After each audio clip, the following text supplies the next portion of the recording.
ఒక్క greater than వచ్చిందంటే next కూడా గ్రేటర్ దెన్ వస్తుందా పర్వాలేదు, or greater than or equal to రావాలి, అట్లా గుర్తుపెట్టుకోండి.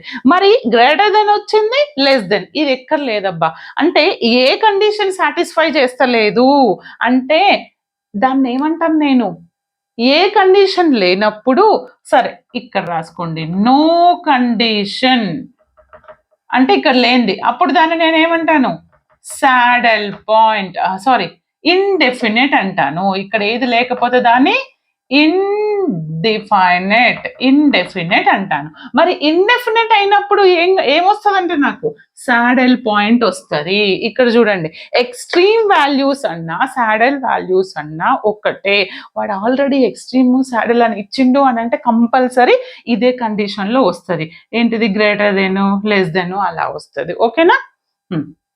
అర్థమైందా? అర్థం కాకపోతే వీడియోను